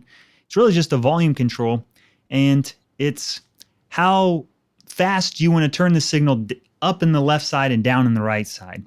And you can do this in different ways. Even there's some terms here that come up like linear panning, where it's just kind of a straight line that as you turn things down on the left, it turns it up on the right in a linear way. That kind of thing. But it turns out that that method is not preferable for most listeners. That it seems like things go off to the side too quickly for circular knob that has maybe 250 degrees or something, not 360 degrees, not all the way around, somewhere in there. The next thing that's important is not only just how soon it kind of goes off to the side, but also how we hear the strength of our signal. So a lot of these different types of painters and even controls that show up in Pro Tools or Logic for what type of painter you might want to select, you have the ability to change it so that the amplitude of the signal in the center is going to be either equal power or equal amplitude. When you have equal amplitude, when you add the left and the right, they are equal, but with equal power, it's more based on your perception than it is on the physical amplitude. So what you like to have is you'd like to be able to perceive as you pan the signal over to the left, it doesn't seem like it gets quieter. Right. As you pan it over to the right, you don't want it to seem like it gets quieter just because you moved it to the side. You'd like the entire stereo field to appear as if it's the same amplitude or the same strength of the signal on the different sides. But just to throw this out there, it's not actually the left and the right that were ever getting quieter, right? It's the fact that when it goes through the middle, it was getting louder. In the case of a equal power, the signal strength is actually the amplitude of it is higher in the center than it is on the sides. So it's almost like you're going over a little hilltop when you go through the center of your mix. Okay, cool. And then you reminded me of something I discovered when I was doing electronics with designing a circuit, for example, or even a volume knob on something, is the difference between a linear pot, which is a potentiometer, and a logarithmic pot. So when you talked about the panning, you don't want it to just go linearly from left to right. Similarly, if you were doing a volume on something, you wouldn't want it to go linearly from 0 to full volume. It goes because what happens is you put a volume knob on your guitar that does that, and it feels like it's, if I remember this right, it feels like it's all the way off, all the way off, all the way off, all the way on. Yeah. At 10, between 9 and 10. And then you discover that if you use a logarithmic pot, it actually sounds like you're going from quieter to louder in a smooth way. Yeah. I hope that's helpful and not just a tangent there. I think that's a good analogy. Most of the time when we're working with controls in audio, our fader on our console, the most basic control you want to know how to use, it's on a logarithmic scale because that's how we hear things. We want to be able to move something by some amount and feel like it got half as quiet or half as loud or those kinds of things. Yeah, the same way we do things in the real world, you know? All right, cool. That's so awesome, man. I think it's time for us to take a break and then we'll hit the jam session to close out. But what an awesome thing. I'm feeling a lot smarter right now. I don't know how you feel. You might feel like your PhD just came down a notch explaining all this to me for the last 7 things. I don't know, but thank you for taking us on that tour of plugins and all these different kind of terms that you need to maybe understand if you're going to get into that world. So it's pretty exciting. Rock stars, we're going to take a break. We'll come back in for the jam session. Before we go, I want to remind you that you'll find links to everything we're talking about in the show notes. If you're on your phone, for example, you should be able to just click through and you don't even need to type anything. Just click through with your finger and it'll take you right to the website. We'll include links to stuff we're talking about here, Hack Audio and the Pro Audio files as well. And we'll see you guys in a moment for the jam session. Roswell Pro Audio brings you microphone design that is out of this world. Endorsed by a growing list of artists and producers like Phil Collen of Def Leppard, Ross Hogarth, who's recorded Van Halen, Ziggy Marley and the Doobie Brothers, and Super Dupes, working with Drake, Mary J. Blige, and Eminem. These are all rock stars that have discovered just how great Roswell microphones sound. Check out the Mini K47, which uses a capsule modeled on the one in the vintage U47 at a street price of only $299, or the beautiful Delphos condenser microphone with a capsule tuned like the vintage U67 with great clarity and far lower noise at a street price of only $899. In fact, you are hearing my voice right now on the beautiful Delphos microphone. These mics are carefully crafted by hand and immediately feel good even before you plug them in and hear how great they sound. These are well-built microphones that will last you and your studio a lifetime of great recording. Check out more audio examples of these awesome mics at roswellproaudio.com. Hey Rockstars, we're back for the jam session. My guest today is Eric Tarr, and we're about to jump in. Eric, you ready to jam? Let's jam. All right, cool, man. Hey, before we do too, I want to also give a shout out to my main man, Sean DeLeon, who is also one of your students and had introduced me to you as well. And he's actually going to be hearing this as he's helping us edit the podcast, because he is the cog in the wheel that makes this podcast go around. When you started out in recording, Eric, what was holding you back? I'd say there are a couple things. I mean, starting out is 20 years ago for me, and that was access to helpful resources. It was technology where I was using a computer that could barely handle running and playing back audio at the same time and adding signals together. So were you like Commodore 64 back then, or is that's too early? I was on some pretty primitive kinds of IBM computers, but even then, I think there was no shortage of ideas and creativity, and just kind of like, I think the lesson that it taught me was that just use the constraints that you have to your advantage. That you might not have the best equipment, but you've got what you've got. Learn it the best that you can and be the best at using an SM57, and do that. And so I think that I tried to make the most out of what I had, but there were certainly some things that are laughable to look back at what I was trying to do, as a kid out of my bedroom just to record some tracks. Did you try and take your SM57 apart too? I have taken apart SM58s to kind of see what's going on. Yeah, first move is unscrew the grill, right? And discover that it's kind of an SM57 underneath it. Exactly. All right, so now how about some of the best advice you remember receiving?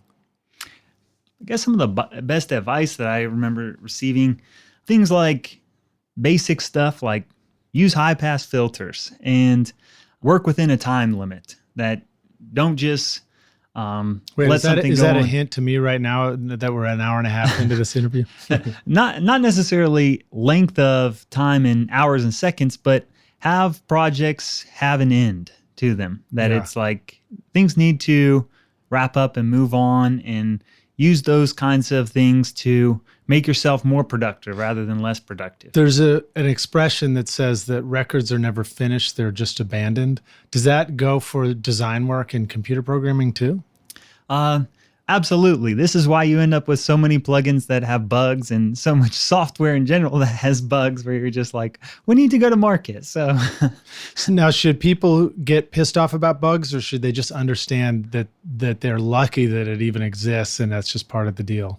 So my personal opinion is that software in general is rushed now. That not just audio plugins, apps, stuff on your computer, that I think people should take more time and come up with a better procedures to, when you put something out there, that people aren't running into enormous problems that are, make it impossible to use. But I guess your beta process is now just part of going to market. That you kind of put it out there and you have a wider group of people that try it out, and they'll tell you this doesn't work in Reaper and that kind of stuff. Right. But it's just just comes up from resources. You have computers that you can run a plugin on from 2005 to test whether your plugin is compatible with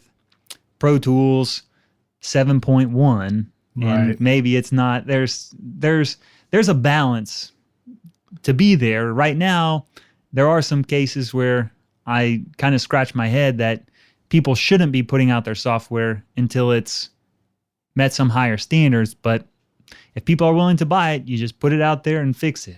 Yeah, and I mean, software changes so quickly sometimes that it's almost like writing a song. Maybe it's like you can sit here and try and make this the perfect song, or you can put it out because next year you got to have a new song anyway. I don't know. It's all business. Despite those challenges, I think we're all just pretty grateful to have this incredible, world of computer recording available to us. Absolutely. There's a whole lot more you can do now than we could ever do when we were first starting out in this stuff. I also tell people all the time, I don't have any excuses. Nobody has any excuses anymore. Things are cheap enough and good enough that it's pretty much on you to make it happen, because the pros all the way down, we're all using the same gear at this point. For $30, $50, you can get the same thing, and you just got to know how to use it. So what you're saying is we really need to know some good recording tips, hacks, or secret sauces to make great records. Can you share one of those with us? Sure. I guess kind of based on our theme of distortion is, especially when you're working in the box, you should be looking at adding in types of distortion, analog console emulation, tape saturation, those kinds of things. Even if your style of music is one that you don't think this should probably be printed on tape, like EDM or something like that. You name it, these kinds of subtle ways of saturating the signal are really going to take your mix from a good level to a great level. You got to figure out how to use them properly, but something you shouldn't shy away from and just think, I want to have this be pristine and clean. Okay, when we were talking about the different parameters of audio, we talked about time domain, frequency domain, and amplitude domain. I remember learning at one point, reading up on psychoacoustics of audio, that you can also make things sound perceived louder by adding harmonics and distortion and also lengthening the time domain. That's kind of implicit a little bit in what you're talking about with, not having everything be pristine and clean, like don't be afraid of some distortion and harmonics. Yeah. I mean, to get into some of the aspects of our perceptual system, our ear kind of performs this frequency analysis. And if you can stimulate different parts along this part of your auditory system called a cochlea, if you can stimulate different parts along there, these harmonics that show up, you're definitely going to perceive that it's full, it's rich. By having, more than just a few frequencies in there, put some more in, it will sound louder. That's awesome, man. That's the first time I've heard that suggested. So the cochlea is this crazy looking spiral thing, and it's lined internally with hairs in it. Hopefully mine still is. And I think at the base of it are the lower frequency hairs that trigger, and at the very end of it are the high frequency hairs that trigger, or maybe it's reverse. But you're absolutely right. So that's the whole point. So having multiple frequencies in there literally means that multiple hairs are triggering inside your ear and sending that much more signal to your brain. Exactly. Makes perfect sense now. Man, you clarified it. I'm feeling so smart. All right. So how about a favorite hardware tool or something you're excited about that you like to share with the rock stars? Sure. I guess I am a kind of a vintage amp kind of guy. It's kind of weird where I had this transition that happened where I was kind of an analog snob and then became just really into DSP stuff. In terms of hardware stuff. We started out with tubes. Yeah, exactly. So, and now I've kind of gotten into, all right, how do you try to model analog stuff digitally? And so, one of my favorite pieces of gear that I have is this old Fender Bassman 100 that I worked on with my uncle. Really, he kind of showed me some stuff with it.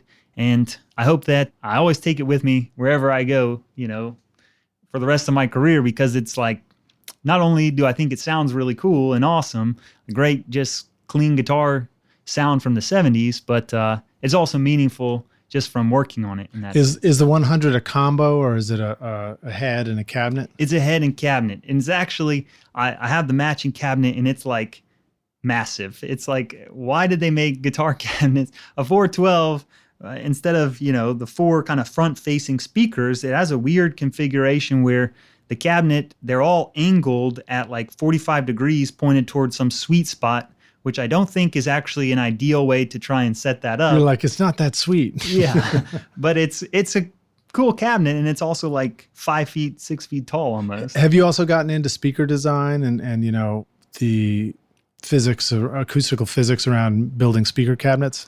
Not too much. I mean, I've certainly nerded out over what kind of speaker is in what kind of cabinet, and I end up more than anything else nowadays using a lot of impulse responses of cabinets than actually trying to mic stuff up.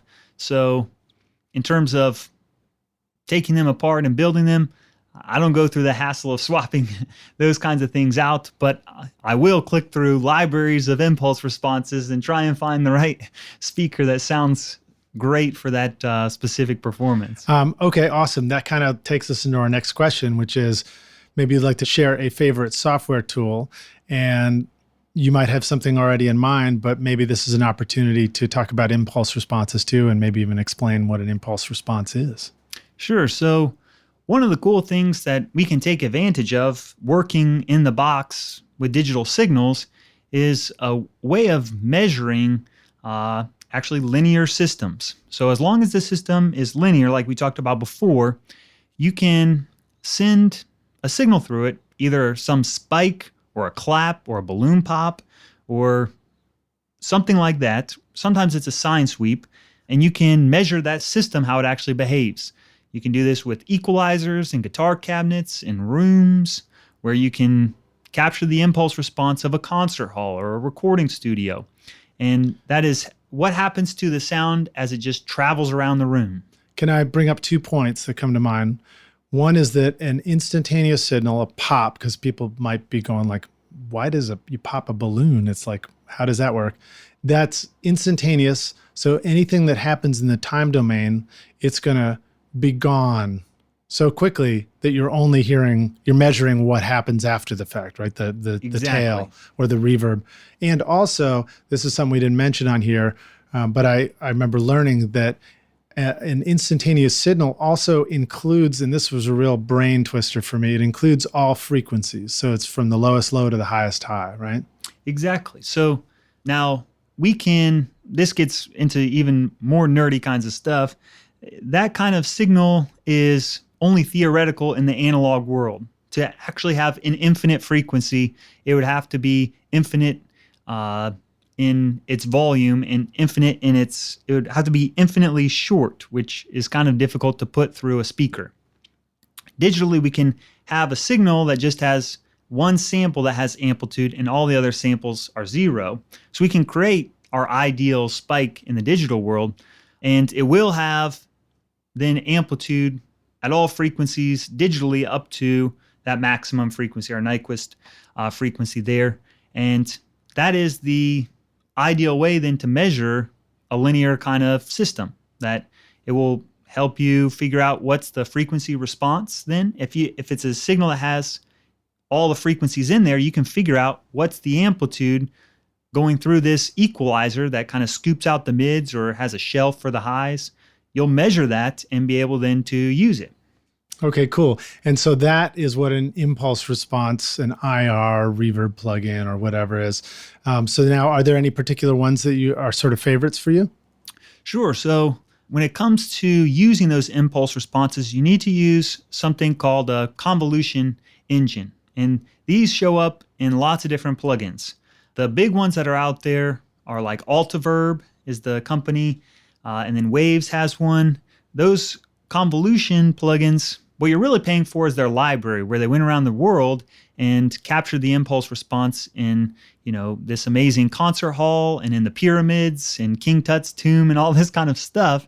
And so the plugin itself is not very complicated. You're just having this crazy library of impulse responses, but you can find ones that are cheap. $29, $30, even probably for VSTs or AU plugins, you'll find some free convolution plugins. Then what you can do is just load in your own impulse responses. You can make them on your own guitar cabinets.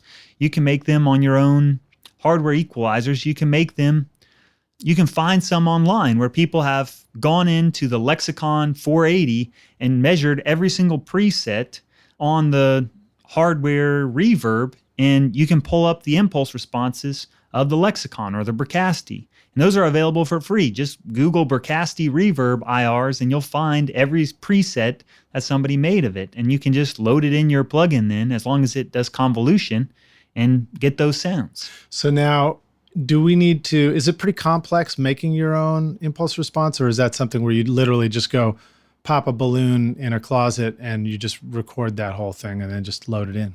Yeah, an impulse response is really just a wave file that gets loaded into the plugin. If you've got Logic, the Space Designer comes free with it. That's a convolution when you load in an impulse response. So there are like apps for your phone. There's one I think called Clap IR where you just hold up your phone, make a clap, and it records your impulse response. Oh, that's cool, dude. Thanks for sharing that, man. I'm getting excited again. All right. Great, man. I appreciate you've taken so much time out with us too. Let's keep jumping forward. There are going to be many listeners that want to do this just for the love and hobby of it, but we also have many listeners that want to do this for more than a hobby. So my question to you is, do you have any resource or advice for the business side of doing this so that we can continue to keep doing this kind of stuff, recording, maybe plug-in, design, whatever spin on it you want to add? Sure. What I would say for the business side of things, and this has probably been said before, is you've got to have a website. If you're an engineer, if you are trying to do mastering, recording, you name it, you should have a place where someone can find you, social media or on the web, where they're going to be able to track you down and find out what you're all about. Anymore, I think it is socially acceptable to even make it all about you, where, you should have your face out there that people identify with you as much as they connect with your content. I think that's important for trying to make it a business, be able to do that. And you've got to have a website. You've got to be able for people to track you down. Yeah, I totally agree with you. And I feel like this was a long learning lesson for me, because when I started out, I felt like you entered this world with this idea that somebody else did your credits for you and you hoped you got a credit, and you hoped that somebody else told your story for you. And it's evolved into a world where you're very responsible for telling your own story. Now, granted, you can only tell your own story so far. And, ultimately, as people discover you, they begin to share who you are and you become more known. But I agree. I think you have to just begin by telling your own story in a good way. Don't sound like a jerk, but you can't hope that everybody else is going to go out there and sing your praises for you at first, Great advice. How about an organizational online resource? Something that helps you keep your shit together. That's my problem, is I don't have it together. So I am kind of a scatterbrained person, I guess, or just pretty occupied. I don't know. I would be the last person to answer this question. You couldn't even hold onto your drumsticks on the stage. That was my excuse back then. I mean, I guess if I were just to add one piece of advice sort of related to this, is maybe this is because I interact regularly with people that have just graduated from high school and are at a different, point in their life. They're transitioning to being professional, is that your presence online should be professional. That if someone can track you down on Facebook and find you, and you're expecting them to want to do business with you, and that's a possible way that they can track you down, just think about everything that you do, socially, on social media, of just trying to act professionally in all that you're going to do. Yeah, I think that's good advice. I'm always sort of figuring out how I best want to navigate that, because part of me wants to be rock and roll and part of me wants to be, a businessman that somebody wants to do business with. And I think that we all have to just figure out what that balance is. Yeah, I think people want to do business with someone that has a personality, someone that is, that is passionate about music, passionate about this kind of stuff. But, you have to think about, your persona and be intentional about it, I guess is the takeaway. Yeah, good advice. All right, now these last two questions are hypothetical. Let's imagine you're starting all over again, and or you're giving this advice to somebody else, which you often do as a teacher, and you needed to have a simple setup to record, your first simple setup. You need to find people to record, and you need to make ends meet so that you can survive. What advice would you have? Sure. To me, it would be, in terms of your equipment, you've got to have a computer. Then you got to have a microphone and an interface.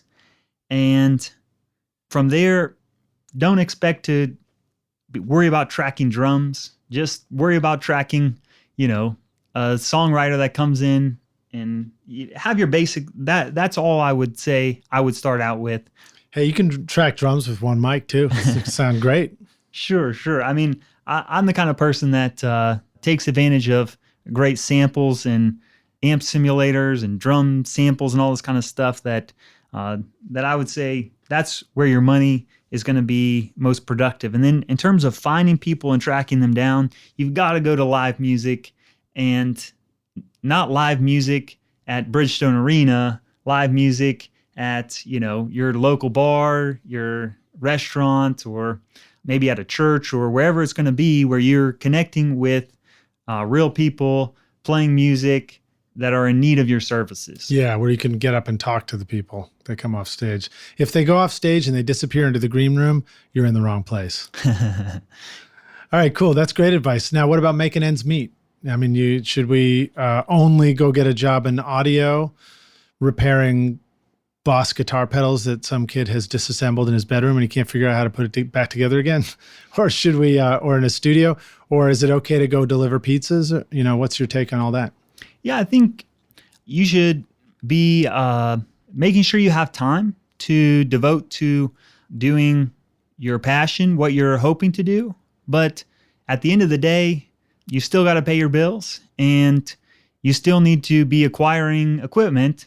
And what you've got to do is balance the time that you spend, the money that you have at your, being able to pay for stuff with how you work. And I think, if anything, the takeaway from that is, if you're really serious about it, everything you should be doing is, from when you get up to when you go to sleep, is related to making it. And, you're not, okay, this is my job to pay for me to do some audio stuff, and then I really spend most of my time, I don't know, with some completely other hobby like fantasy football or something like that. Whatever it is. If you're serious about it, you've got to hustle every minute of the day, essentially, to whether work to get some money to pay for you to be able to do audio stuff, or be doing the audio stuff. Yeah. Don't forget the rest of life balance too, but those are two important things. Okay, so here comes our last question. We're going to take the Wayback Studio machine, Eric, and we're going to go back in time. You're going to find young Eric in Columbus, Ohio. Tap yourself on the shoulder, you turn around and say, "Older Eric, what are you doing here?" And you say, "Well, I've come to give you this one bit of advice. Here's the single most important thing you need to know to be a rock star of the studio yourself one day." What advice would you give yourself?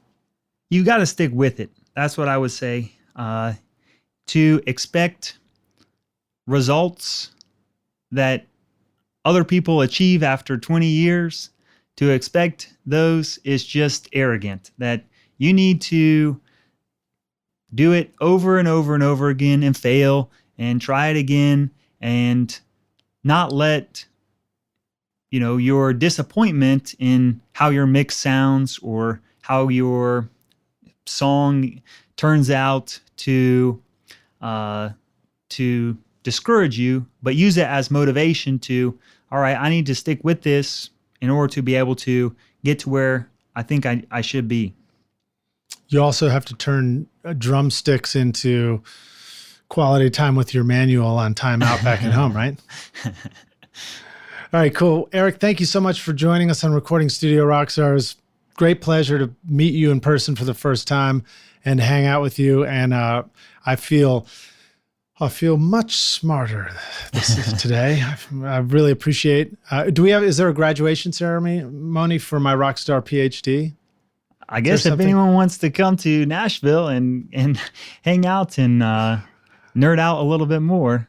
Yeah, right. Tell us about how we can find you, find out more about you. Maybe you want to give a shout out to your meetup group here as well.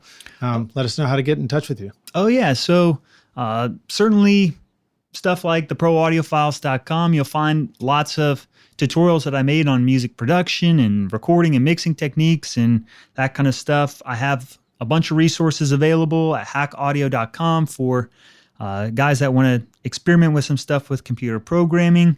We do a local meetup group for people that are here in Nashville that are building their own apps and plugins and that kind of stuff. We also do a live stream of it on Facebook, facebook.com/hackaudio each month and you can go on and find previous ones where we've had people come in from different companies and show off their products and software that they've created. So we try and live stream it for anyone all over the world to be able to see it too. That's great. So if you're not in Nashville Rockstars and you still want to participate, jump right in on the live stream. Are they able to ask questions too? Or is it, absolutely. Very, very cool. I love that, man. That's a great idea. All right. Thanks again so much. I was going to try and sing the graduation theme, but I can't remember it right now. I keep coming up with the wedding march. So, do you want to hear, do I get my diploma? Do you hand me a... Oh yeah, here you go. Here you go. There it is. I'm holding my diploma here, my Rockstar Ph.D. Thanks for listening. Rockstars, Eric, see you guys around the studio. Take care, guys. Thanks so much for listening to Recording Studio Rockstars. If you enjoyed the show and want to help make it better, please leave a rating and review on iTunes to help reach more people. You can click directly over to iTunes or go to recordingstudiorockstars.com/review for an easy explanation.